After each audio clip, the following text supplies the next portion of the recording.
पहले आपको दिखाते हैं इजराइल की सेना की ओर से की गई यरूशलेम बॉर्डर पर वो कार्रवाई जिसको लेकर उसकी चौतरफा निंदा तो हुई, लेकिन 10 सेकंड के अंदर अंदर एक 5 मंजिला इमारत को किस तरह से जमींदोज कर दिया गया, आप देखिए।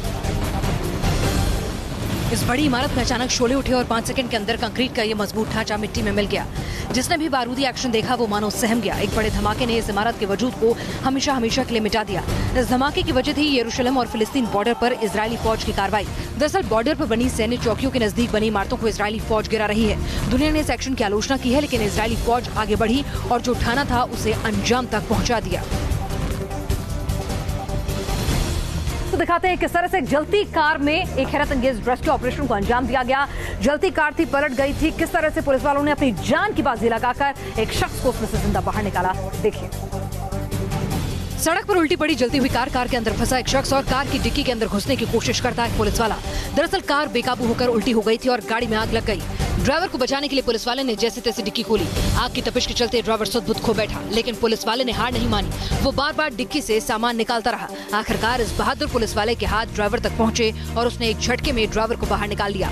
ड्राइवर की हालत ऐसी थी कि वो अपने पांव पर खड़ा भी नहीं हो पा रहा था, लेकिन इस पुलिस वाले की जाबाजी के चलते उसकी जिंदगी बच गई। और राजस्थान के अजमेर से एक हादसे की तस्वीर सामने आई है। किस तरह से एक बेकाबू व्हीकल जो है वो पेट्रोल पंप में पेट्रोल टैंक के ऊपर जा घुसा। 2 कर्मचारी उसमें घायल हो गए। सीसीटीवी जो लगा हुआ था उसमें हादसे की ये तस्वीरें कैद हुई। सिर्फ 3 सेकंड में कार ने मचा दी तबाही। सिर्फ 3 सेकंड में खत्म हो गई एक जिंदगी। अजमेर के इस पेट्रोल पंप पर सब कुछ ठीक ठाक चल रहा था। लोग पेट्रोल डलवा रहे थे, कर्मचारी काम में व्यस्त थे कि तभी सड़क किनारे से एक तेज रफ्तार कार आई। पहले गाड़ी ने पंप के बाहर रखा सामान उड़ाया, जिसके बाद तेजी से गाड़ी पंप की फिलिंग मशीन में जा घुसी और मशीन के पास खड़े 2 कर्मचारी टक्कर से दूर जा गिरे। टक्कर इतनी तेज थी कि मजबूत फिलिंग मशीन तिनकों की तरह बिखर गई। फौरन ही आसपास खड़े लोगों ने दोनों घायल कर्मचारियों को अस्पताल पहुंचाया, लेकिन एक कर्मचारी की मौके पर ही मौत हो गई। कि जाकिर नाइक और आईएसआई से प्रभावित वो लोग जिन्हें जनवरी में मुंबई एटीएस ने गिरफ्तार किया था, उन्होंने रची थी खतरनाक साजिश। प्रसाद में जहर मिलाकर नरसंहार की साजिश। जी हाँ, ये खुलासा हुआ है उनसे हुई पूछताछ में। पूरी खबर देखिए। महाप्रसाद में जहर मिलाने की साजिश, ये खुलासा हुआ है महाराष्ट्र एटीएस की चार्जशीट से। चार्जशीट का जो हिस्सा सामने आया है वो आतंकियों के नापाक मंसूबों पर चौंकाने वाले खुलासे करता है।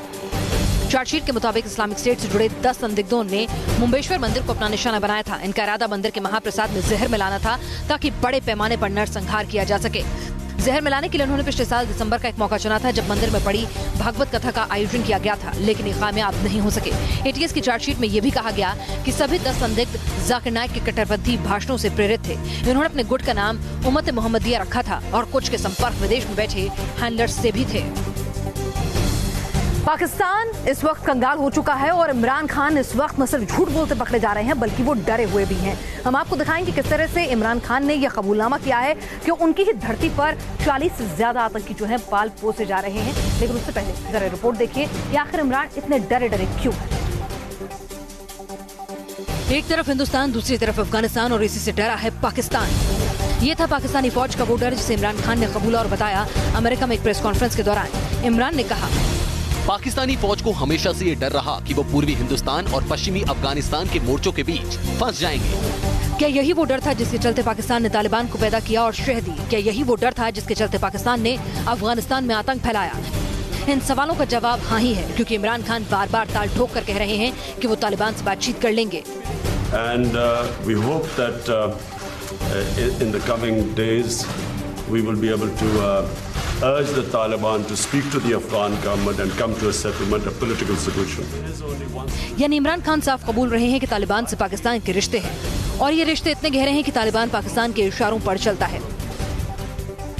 और पाकिस्तान के झूठ पर झूठ जो है बेनकाब हो रहे हैं। खुद इमरान खान ने ऑन कैमरा ये बात कबूल ली कि किस तरह से हिंदुस्तान में आतंकी घटनाओं को अंजाम देने वाले आतंकी उन्हीं की धरती पर पाले पोसे जा रहे हैं। वो सिर्फ आतंक पर नकेल कसने का नाटक भर करते हैं। This group claimed responsibility, which was in India as well. Jaish-e-Mohammed was operating in India, but Pakistan suddenly came in the limelight. So even before this had happened, we had already decided that we would disarm all militant groups in Pakistan. And it is in Pakistan's interest, I repeat, it's in our interest, because the country has had enough of militant groups.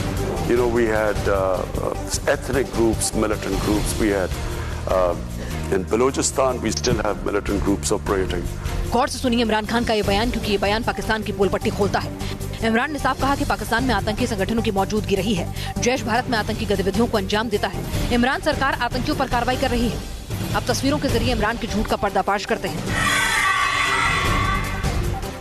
यह है हाफिज सईद की गिरफ्तारी का video. हंसते हुए हाफिज का चेहरा बता रहा है कि इमरान ने आतंक पर कितनी संजीदा कार्रवाई की है। इमरान कहते हैं कि जैश भारत में सक्रिय है, लेकिन जैश का सरगना मसूद अजहर पाकिस्तान में रहता है और रावलपिंडी बम धमाके में उसके सुरक्षित बचने की खबर की तस्दीक खुद पाकिस्तान का मीडिया करता है। यानी इमरान खान गलती से पाकिस्तान की एक गलती कबूलते जा रहे हैं। और अब आपको दिखाते हैं किस तरह से चीन जो है इस वक्त लगातार उफनती नदियों और बाढ़ से जो है त्रस्त नजर आ रहा है। एक कर कई जिले जो है बाढ़ की चपेट में आ चुके हैं और शहरी जनजीवन अस्त व्यस्त पड़ा है।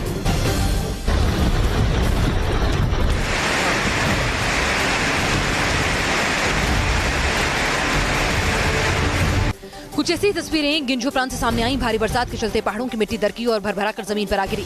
गिंझो में एक बड़ा भूस्खलन हुआ, जिसके चलते पूरा हाईवे बंद हो गया। खतरा इसलिए भी बढ़ गया क्योंकि जिस वक्त भूस्खलन हुआ उस वक्त हाईवे से ट्रैफिक गुजर रहा था। भूस्खलन के मलबे में 22 लोग दब गए, जिनमें से सिर्फ 11 बच पाए। 11 लोगों की मौत हो गई। चीन में पिछले 2 हफ्तों से सैलाब का सितम जारी है। सिंचुआन में तो अचानक हुई बारिश ने तबाही की फ्लैश फ्लड को जन्म दे दिया, जिसमें सैकड़ों गाड़ियां तिनकों की तरह बहती हुई नजर आईं। चीन में बरसात और बाढ़ के चलते 1 लाख लोग विस्थापित हो चुके हैं और मौसम विभाग का अनुमान है कि आने वाले 3 दिनों तक मूसलाधार बरसात होती रहेगी। यानी अगले 72 घंटे चीन पर भारी साबित होंगे। तो चीन में बाढ़ से हालात बेहाल हैं। तो अगर बात करें हिंदुस्तान की, तो असम बिहार की बात करें तो वहां भी बाढ़ की स्थिति जो है बहुत अच्छी नहीं हुई है। अभी भी जलस्तर घटना नहीं शुरू हुआ है। वहीं मुंबई में एक बार फिर आफत की बरसात ने लोगों का जीना मुहाल किया। मुंबई रेंगती नजर आई। सड़कों गलियों में नाव चल रही है, जिसको जो मिलता है उसी की नाव बनाकर सुरक्षित ठिकानों की ओर चल देता है। पूरा इलाका टापू में तब्दील हो गया है। स्कूल, घर, खेत, खलियान सब डूब चुके हैं। हर ओर बस सैलाब का डेरा है। स्कूल वैन खराब हुई, स्कूटी पानी में बंद हुई क्योंकि एक बार फिर डूबी मुंबई। डूबे रेलवे ट्रैक पर गुजरी लोकल, सड़क पर जाम, जिंदगी बेहाल। बारिश के मौसम में ना तो मुंबई की किस्मत बदली और ना ही इसकी तस्वीर। आज भी मायानगरी मुंबई में बारिश के दौरान निचले इलाकों में पानी भरा और लोग पानी से 2-2 हाथ करने को मजबूर हुए। देर रात से हुई बारिश ने सुबह होते होते मुंबई की रफ्तार पर ब्रेक लगा दिया। तेज बरसात से मुंबई की सड़कें दरिया बन गई।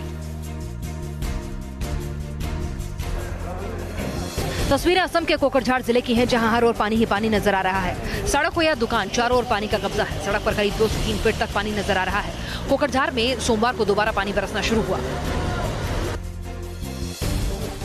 असम का बोगईगांव भी बारिश से बेहाल है। शहरी इलाके में करीब 1500 से ज्यादा लोग फंसे हुए हैं, जिन्हें एनडीआरएफ, एसडीआरएफ की टीम रेस्क्यू कर सुरक्षित जगहों तक पहुंचा रही है।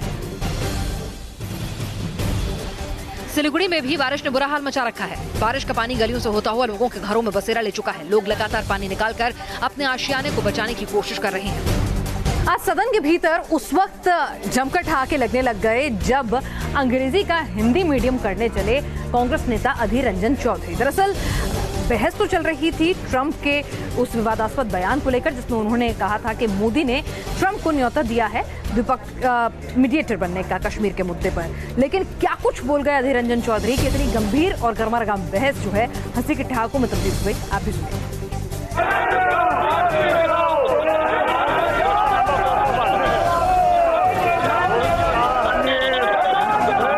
लोकसभा में हंगामा जारी था। विपक्ष डोनाल्ड ट्रंप के बयान पर भी मोदी से जवाब मांग रहा था। इसी बीच उठे नेता प्रतिपक्ष अधीर रंजन चौधरी और कांग्रेस की मांग को दोहराया। We want to learn the fact from the horse's mouth. हम घोड़े की मुंह से ये बात सुनना चाहते हैं। ये वाजिब है। बंगाल से ताल्लुक रखने वाले अधीर रंजन चौधरी अंग्रेजी और हिंदी के फेर में फंस गए। फ्रॉम द हॉर्सेस माउथ का अनुवाद कर दिया सीधे घोड़े के मुंह से। अंग्रेजी में इस कहावत का अर्थ है सीधे उस शख्स की जुबान से बयान जिसका मुद्दे से सीधा ताल्लुक हो, लेकिन अधीर रंजन ने अनुवाद कर दिया सीधे घोड़े के मुंह से। अंग्रेजी और हिंदी का अनुवाद जिसने भी सुना वो अपनी हंसी रोक नहीं पाया और हंगामे के बीच लोकसभा ने हल्का फुल्का मजाक भी देख लिया। लोकसभा के भीतर अधीर रंजन चौधरी जो हैं ठहाकों की वजह बने। तो अगर बात करें राजस्थान विधानसभा की, वहां पर कांग्रेस के विधायक नदारत थे। तंज कसा गया सचिन पायलट पर, तो सचिन पायलट कैसे हीरो के अंदाज में नजर आए, जरा वो भी देख लीजिए। माननीय सदस्य को बताना चाहता हूं, मैं अकेला बहुत भारी पड़ूंगा आप सबके। कुछ इस तरह सचिन पायलट ने विपक्ष को फिल्मी अंदाज में जवाब दिया। सचिन पायलट सदन में बोलने आए, लेकिन सत्ताधारी कांग्रेस के अधिकतर विधायक नदारद थे। खाली कुर्सियां इसकी तस्दीक कर रही थी। बस यहीं से हल्के फुल्के तंज शुरू हो गए। बीजेपी ने कहा कि डिप्टी सीएम साहब के साथ आज कोई नहीं। सत्ता पक्ष के लोग ही नहीं है यहाँ पे, आज इस दीवार में लोग ही नहीं है। पायलट साहब बैठे। तो सचिन पायलट भी उठे और दे दिया जवाब। माननीय सदस्य को बताना चाहता हूँ, मैं अकेला बहुत भारी पड़ूंगा आप सबके। बीजेपी के नेता यही नहीं रुके और तंज का जवाब तंज से दिया। हम भी ऐसा ही सोचते थे पायलट साहब, हम भी ऐसा ही सोच रहे थे चुनाव से पहले। राजस्थान की सियासत में एक दूसरे को टक्कर दे रही कांग्रेस और बीजेपी के बीच हुए इस जवाब पलट जवाब से विधानसभा का संजीदा माहौल भी हल्का हो गया। कर्नाटक में सरकार का नाटक खत्म हुआ तो सड़कों पर उतर आए उद्योग, कपड़ा उद्योग से जुड़े हुए तमाम लोग। किस तरह से जमकर हो हंगामा हुआ, प्रदर्शन हुआ, आप भी देखिए। मांगे क्या पहले हंगामा हुआ, फिर पुलिस की गाड़ी पलट दी और आखिर में हुई जमकर पत्थरबाजी। तस्वीरें कर्नाटक के हसन की हैं, जहां कपड़ा उद्योग से जुड़े लोग कम सैलरी के विरोध में सड़कों पर उतरे थे। प्रदर्शनकारियों को काबू करने के लिए पुलिस मौके पर पहुंची, लेकिन प्रदर्शनकारी पुलिस पर 21 पड़ गए। पुलिस ने बल का प्रयोग किया तो दनादन पत्थरबाजी करती गई। पत्थरबाजी में कई पुलिस वालों को चोट लगी और पुलिस वाले मौके से भागते भी नजर आए। पुलिस वाले मौके से नदारद हुए तो पुलिस की गाड़ियों पर गुस्सा उतरा। सैकड़ों कार्यकर्ताओं की इस भीड़ ने पुलिस को भी जनता की ताकत का एहसास करा दिया। दरअसल गारमेंट उद्योग से जुड़े लोगों का मेहनताना नियमों से बहुत कम है। कर्मचारी लंबे वक्त से सैलरी बढ़ाने की मांग कर रहे हैं और जब ये गुहार किसी के कानों पर नहीं पड़ी तो नतीजे में सामने आई ये तस्वीरें। बारिश आते ही सब्जियों के दामों में इजाफा हो जाता है और टमाटर तो कुछ इस कदर लाल हो गया है कि बंबई में उसकी कीमत 100 रुपए के पार पहुंचती नजर आ रही है। जो टमाटर 2 हफ्ते पहले 30-40 रुपए किलो मिलता था, अब उसकी कीमत 80 से 100 रुपए तक पहुंच गई है, यानी दोगुनी। यही वजह है कि जायका के स्वाद बढ़ाने वाले टमाटर को खरीदने के लिए लोगों को अपनी जेब ज्यादा ढीली करनी पड़ रही है। दिल्ली में 1 महीने पहले 30 से 40 रुपए बिक रहा टमाटर अब 60 से 80 रुपए हो गया है। लखनऊ में 1 महीने पहले टमाटर की कीमतें 30 से 35 थी, जो बढ़कर 50 से 60 पहुंच चुकी है। भोपाल में 35 से 40 रुपए किलो मिलने वाला टमाटर अब 50 से 55 रुपए किलो मिल रहा है और मुंबई में 1 महीने पहले 30 से 40 रुपए किलो बिक रहे टमाटर की कीमतें 100 रुपए प्रति किलो तक जा पहुंची हैं। टमाटर की कीमतें बढ़ने की वजह बरसात बताई जा रही है। नासिक समेत महाराष्ट्र के जिन इलाकों में टमाटर की ज्यादा पैदावार होती थी, वहां बारिश के चलते फसलें खराब हुई, यानी कुदरत के कहर ने जिंदगी के साथ साथ जेब को भी अपनी चपेट में ले लिया। और अब आपको दिखाते हैं मध्य प्रदेश के इंदौर में पुलिस का सिंघम अवतार। अगर पुलिस अपने पर आ जाए तो क्या कुछ नहीं कराती है। लोगों के बीच गुंडों की दहशत जो है कम हो और गुंडे जो हैं वो सबक सीखें, उसके लिए उठक बैठक करवाई बीच सड़क पर। पहले एक डंडा, फिर दूसरा डंडा और नहीं माना तो कॉलर पकड़कर धकेल दिया। ये है इंदौर पुलिस का सिंघम अवतार। दरअसल इंदौर पुलिस ने शहर की कानून व्यवस्था दुरुस्त करने के लिए गुंडों के खिलाफ अभियान छेड़ रखा है। इसके तहत शहर के अलग अलग इलाकों में गुंडों और असामाजिक तत्वों की धरपकड़ चल रही है और जो पकड़ा जाता है उसके साथ ये सलूक किया जाता है। उठक बैठक लगवाने के साथ ही पुलिस वाले गुंडों को आगे से अपराध न करने की कसम भी दिला रहे हैं। ये शपथ लेता हूँ कि आज के बाद ऐसे अभियान इंदौर पुलिस ने पहले भी चलाए हैं। सरेआम बदमाशों की मरम्मत से लोगों के अंदर इन गुंडों का खौफ भी खत्म हो रहा है। और अब आपको दिखाते हैं सोशल मीडिया की वो खबरें जो दिन भर वायरल होती रही। देखते हैं वायरल कर चुका है। हवाई में एक पादरी की पिटाई का वीडियो आज दिन भर शेयर किया गया। वीडियो में एक महिला स्टेज पर चढ़ती है और सीधे पादरी को धक्का देती है। दरअसल प्रवचन के दौरान पादरी ने कह दिया था कि जिन महिलाओं का वजन ज्यादा है उन्हें जन्नत में जगह नहीं मिलती। बस इसी से नाराज एक महिला ने पादरी को सबक सिखा दिया। अमेरिका के ओरलियंस में एक परिवार का सामना हुआ खतरनाक शार्क से। परिवार समंदर के बीच मछली पकड़ रहा था कि तभी शार्क कूदी और मछली को शिकार बनाकर वापस समंदर में चली गई। अमेरिका में ही एक पूर्व जज की सुनवाई के दौरान हंगामा हो गया। दरअसल इस जज पर भ्रष्टाचार के आरोप लगे थे। सुनवाई के दौरान कोर्ट में एक जज समर्थक भी मौजूद थे और जैसे ही फैसला सुनाया गया तो लोग सुरक्षा कर्मियों की तरफ झपटे। इस वीडियो को लोगों ने सोशल साइट्स पर खूब शेयर किया। देश जो है करगिल विजय दिवस की 20वीं वर्षगांठ मना रहा है। ऐसे में पूरे देश भर में कई कार्यक्रम आयोजित हुए। लखनऊ में तीनों सेनाओं ने अपना दमखम दिखाकर करगिल के शहीदों को श्रद्धांजलि दी। जमीन पर बरसते बम और बमों के धमाकों से उठता धुआं, आसमान में अटैक हेलीकॉप्टर्स का दमखम। तस्वीरें लखनऊ की है, जहां करगिल दिवस के मौके पर सेना के तीनों अंगों के बहादुरों ने अपनी क्षमता को साबित किया। लखनऊ का बख्शी तालाब एयर ग्राउंड उस वक्त तालियों की गड़गड़ाहट से गूंज उठा जब पैराट्रूपर्स एक एक कर आसमान से जमीन पर उतरे।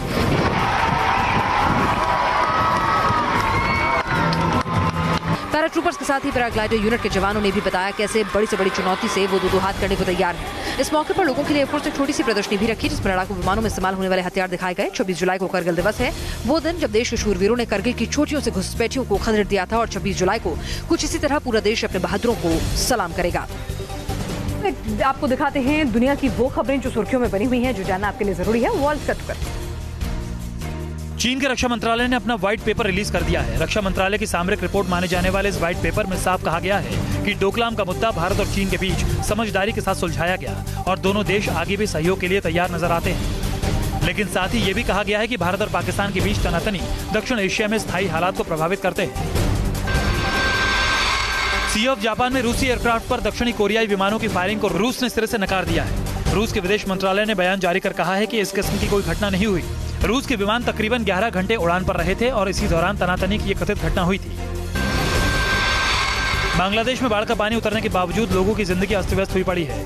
कई जगह शरणार्थी कैंप में लोग खाने और कपड़ों के लिए तरस रहे हैं। बांग्लादेश की सरकार जल्द से जल्द राहत पहुंचाने का दावा कर रही है, लेकिन जमीन पर हालात बेहतर होते नजर नहीं आ रहे। राइब आपको दिखाते हैं आगे बढ़ने से पहले दिन भर की वो खबरें जो जानना आपके लिए जरूरी है। बड़ी खबर भी देखिए। मॉब लिंचिंग को लेकर 49 मशहूर हस्तियों ने पीएम को लिखी चिट्ठी। कहा, श्रीराम के नाम पर हो रही है गुंडागर्दी। सरकार बोली, मॉब लिंचिंग का संबंध विशेष दल से नहीं। लोकसभा में वोटिंग के जरिए यूएपीए बिल हुआ पास। चर्चा के दौरान अमित शाह और ओवैसी के बीच बहस। गृह मंत्री ने कहा कि आतंकवाद के खिलाफ कठोर कानून की जरूरत। बीजेपी में मध्य प्रदेश की कमलनाथ सरकार ने लगाई सेंध। बीजेपी के 2 विधायकों ने पक्ष में की क्रॉस वोटिंग। पाकिस्तान की एंटी टेररिज्म कोर्ट ने आतंकी हाफिज सईद की हिरासत को 14 दिनों के लिए बढ़ाया। हाफिज पर टेरर फंडिंग का है आरोप। नोएडा में सस्ती हो सकती है प्रॉपर्टी। कॉमर्शियल प्रॉपर्टी के सर्कल रेट में 21% की कमी। सरचार्ज भी हटाए गए। बोरिस जॉनसन ने संभाली ब्रिटेन के पीएम पद की कमान। भारतीय मूल के कंजर्वेटिव सांसद प्रीति पटेल, ऋषि सुनक और आलोक शर्मा को जॉनसन कैबिनेट में मिल सकती है जगह। और अब आपको दिखाते हैं कि टिकटॉक का फीवर जो है किस तरह से कई बार मुसीबत का सबब बन जाता है। टिकटॉक बनाना एक महिला पुलिस वाली को अहमदाबाद में इस कदर भारी पड़ गया कि वीडियो वायरल हुआ। पुलिस महकमे के आला अधिकारियों की नजर पड़ी और उसके बाद कार्रवाई जो है उसके आदेश दे दिए। सर पर मस्ती सवार, दिल में डायलॉग का खुमार और थाने में टिकटॉक का बुखार। टिकटॉक वीडियो में आप जिन मोहतरमा को देख रहे हैं ये गुजरात पुलिस में तैनात हैं और इन्होंने थाने में ही टिकटॉक वीडियो बना दिया।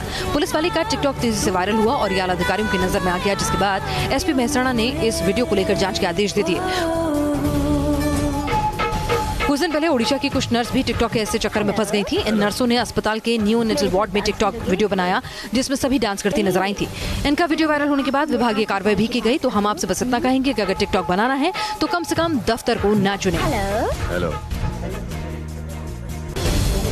और अब आपको दिखाते हैं कि राजधानी दिल्ली में किस तरह से अपराधियों के हौसले जो हैं बुलंद हो रहे हैं। राजधानी दिल्ली के वेलकम इलाके में किस तरह से एक कारोबारी की हत्या कर दी गई। दिल्ली में मर्डर से सनसनी, सरेआम युवक को गोलियों से भूना। क्या दिल्ली में छिड़ गया है गैंग वॉर? वक्त रात 12:30 बजे, दिन मंगलवार।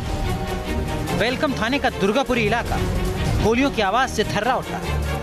यहाँ कार से घर लौट रहे इमरान नाम के युवक पर स्कूटी सवार बदमाशों ने ताबड़तोड़ फायरिंग शुरू कर दी। गोली लगने के बाद भी इमरान ने हिम्मत दिखाई। वो गाड़ी से उतरा और जान बचाने के लिए गली में भागने लगा। इमरान अपनी जान बचाने के लिए संकरी गली के अंदर दौड़ता हुआ गया है और इस गली के अंदर पीछे पीछे उसके बदमाश भी गए हैं। लगातार वो गोलियां चला रहे थे, कई राउंड गोलियां चली हैं। लेकिन जान बचाने की उसकी तमाम कोशिशें नाकाफी साबित हुई। हमलावरों ने उसे गली के अंतिम छोर पर पकड़ लिया और 8 से ज्यादा गोलियां मारी। बताया जा रहा है कि बदमाशों ने यहाँ करीब 15 राउंड फायरिंग की। गाड़ी पर गोलियों के निशान इसकी तस्दीक कर रहे हैं। और अब आपको दिखाते हैं किस तरह से भारतीय वायुसेना ने एक वीडियो गेम के जरिए देश के युवाओं को अपनी ओर आकर्षित करने की कोशिश की है। कहा जा रहा है कि वायुसेना ने ये गेम जो है वो पबजी की तर्ज पर जो है डेवलप किया है ताकि ज्यादा से ज्यादा लोग जो हैं इससे जुड़ सकें। और इस गेम में जो पहले आपको एनिमेटेड कैरेक्टर्स नजर आएंगे उसमें वीर अभिनंदन को सलाम देते हुए नजर आएंगे। जी हाँ, वही अभिनंदन जिन्होंने अपने MiG-21 विमान से पाकिस्तान के F-16 लड़ाकू विमान को मार गिराया था और देश की वायुसेना का परचम लहराया था। तो आप भी देखिए कैसा होगा ये वीडियो गेम। 31 जुलाई को लॉन्च होने वाला है।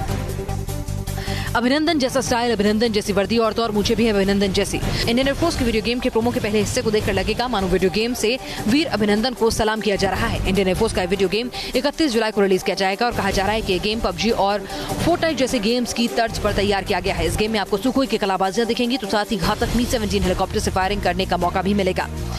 कट अबव नाम के इस गेम में यूजर को एयरफोर्स के हर फीचर से रूबरू होने का मौका मिलेगा। सिर्फ लड़ाकू विमान और हेलीकॉप्टर ही नहीं बल्कि एंटी एयरक्राफ्ट गन और एयर टू एयर रिफ्यूलिंग पर भी प्लेयर अपना हाथ आजमा सकेंगे। तो इंतजार कीजिए 31 जुलाई का जब ये गेम रिलीज होगा, क्योंकि ये वीडियो गेम आपको बताएगा आसमान में कैसे उड़ते हैं हिंदुस्तान के वायुवीर। और आइए आपको बताते हैं कि आखिर सौरभ गांगुली जो है बीसीसीआई के सिलेक्टर से इतने ज्यादा नाराज क्यों हैं, क्यों एक एक कर उन्होंने कई ट्वीट किए और बीसीसीआई के सिलेक्शन कमेटी पर ही सवाल दाग दिए। खेल के मैदान की हर बड़ी खबर स्पोर्ट्स कट पर। टीम इंडिया के सेलेक्टर्स पर भड़के पूर्व कप्तान सौरभ गांगुली ने सेलेक्टर से पूछा कि वेस्टइंडीज दौरे की वनडे टीम में अनुभवी बल्लेबाज अजिंक्य रहाणे और युवा बल्लेबाज शुभमन गिल को क्यों नहीं किया गया शामिल। गांगुली ने कहा, सेलेक्टर्स को अब एक फॉर्मेट वाली सोच बदलनी होगी। वेस्टइंडीज दौरे के लिए स्पेशल तैयारी कर रहे हैं टीम इंडिया के गब्बर शिखर धवन ने कैचिंग प्रैक्टिस का वीडियो पोस्ट किया है, जिसमें धवन स्लिप कैचिंग की समस्या को खत्म करने के लिए स्पेशल तैयारी कर रहे हैं। धवन ने अपने इस वीडियो को पोस्ट करते हुए फैन से पूछा है कि उनका कैच पकड़ने का रिफ्लेक्शन टाइम कितना है। युवा तेज गेंदबाज दीपक चाहर वेस्टइंडीज दौरे से पहले वाटर बाइक के जरिए मस्ती कर रहे हैं। दीपक चाहर ने सोशल मीडिया में वाटर बाइक राइडिंग का अपना वीडियो पोस्ट किया है। वेस्टइंडीज दौरे की T20 टीम में शामिल हैं दीपक चाहर। अगले साल होने वाले टोक्यो ओलंपिक में रोबोट करेगा खिलाड़ियों और दर्शकों का मनोरंजन, क्योंकि 2020 के टोक्यो ओलंपिक और पैरालंपिक खेलों के लिए THR3 और TTR1 नाम के वॉइस कमांड से काम करने वाले 7 ऐसे रोबोट डिजाइन किए गए हैं, जो ओलंपिक खेलों के दौरान खिलाड़ी और सपोर्ट स्टाफ की मदद करने के साथ ही मैच देखने आए दिव्यांग फैंस को भी सीट तक ले जाने और खाने पीने का सामान पहुंचाने का काम करेंगे।